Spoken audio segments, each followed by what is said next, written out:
Hello class. Last class में हमने आपको चैप्टर 13 बताया था।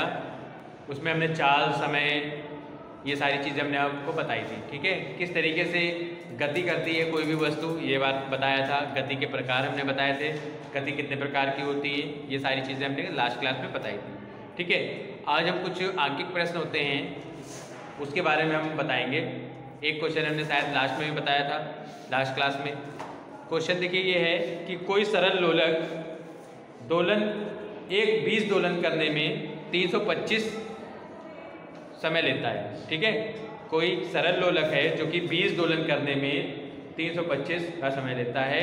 लोलक का आवर्त काल ज्ञात कीजिए। ठीक है, आवर्त काल क्या होता है इसकी गणना करनी है। ठीक है, सबसे पहले हम बताएं आपको आवर्त काल होता क्या है। ठीक है, आवर्त काल, ठीक, आवर्त काल क्या होता है?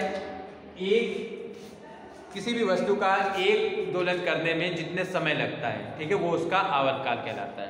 ठीक है, एक दोलन पूरा करने में लगने वाला समय लोलक का आवर्त काल कहलाता है। ठीक है, ये इसकी डेफिनेशन हो गई। ठीक है, अब आवर्त काल बराबर होता क्या है?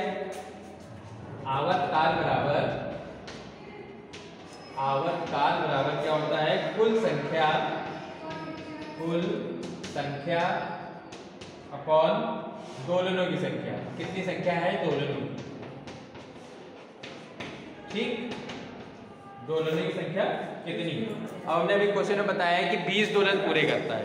ठीक है, और कितने समय में? 32। ठीक, क्या है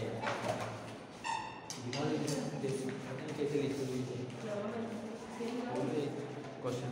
ठीक है, अब जो हमें दोलनों की संख्या हमें मालूम है और कुल संख्या भी हमें मालूम है। ठीक है, तो ये इससे हम निकाल लेंगे और सूत्र होता है क्या? आवर्त काल बराबर दोलनों की संख्या और बटे दोलनों की संख्या। ठीक, कुल संख्या बटे दोलनों की संख्या।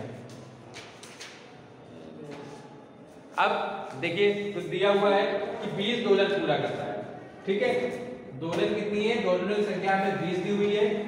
ठीक है, और कितने दोलन पूरे कर रहा है? 325। ठीक, 325 ही लिखा है।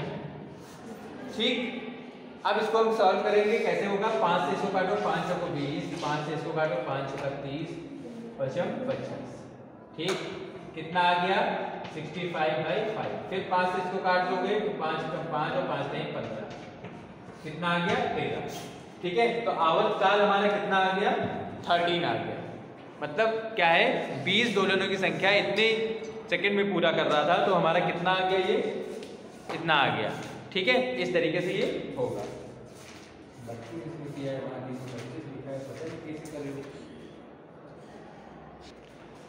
ठीक, इस तरीके से ये सम होगा। ठीक है, अगर यहाँ पास कुल संख्या कुछ और भी दी होगी तो भी इसी तरीके से निकाल लेंगे। ठीक है, ये हमारा फॉर्मूला है आवर्त काल बराबर कुल संख्या बटे दोलनों की संख्या। तो इसके द्वारा हम क्या करेंगे? आसानी से निकाल लेंगे कि कितने सेकंड में वो उतने दोलन पूरे कर रही है।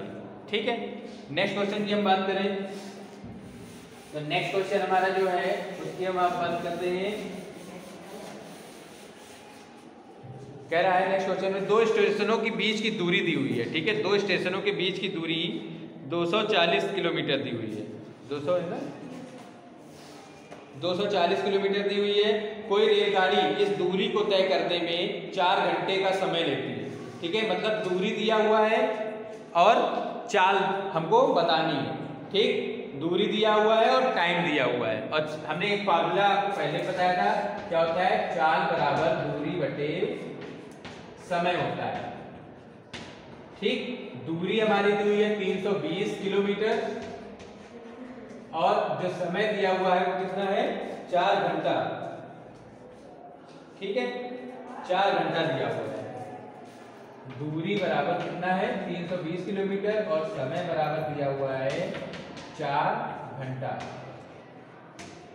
ठीक, तो इस फॉर्मूले से हम आसानी से इसको निकाल सकते हैं। क्या हो जाएगा? 4 कितनी हो जाएगी? 320 बटे 4, 4 से इसको काट दो, 4 × 32, मतलब कितना आ गया? 80। ठीक है, ठीक, 80 क्या हो गया? किलोमीटर प्रति आवर।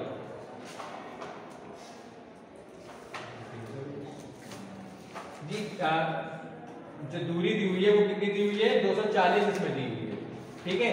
दूरी 240 दी हुई है, तो इसको हम निकाल लेंगे कैसे, 240 से, ठीक। तो 4 से काटोगे, 4 छंग 24, ठीक। तो यहाँ कितना आ जाएगा, 60 आ जाएगा, 60 किलोमीटर प्रति आवर या प्रति घंटा, ठीक है।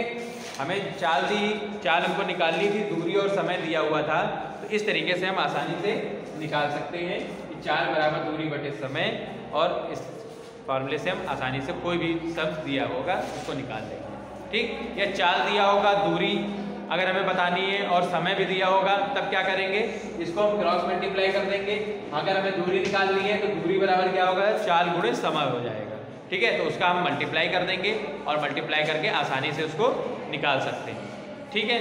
तो इस तरीके से ये क्वेश्चन बनते हैं। आपको फार्मूले जरूर याद रखने हैं कि आवर्तकाल बराबर क्या होता है, कुल संख्या बटे दोलनों की संख्या होती है, और चाल बराबर दूरी बटे समय होता है।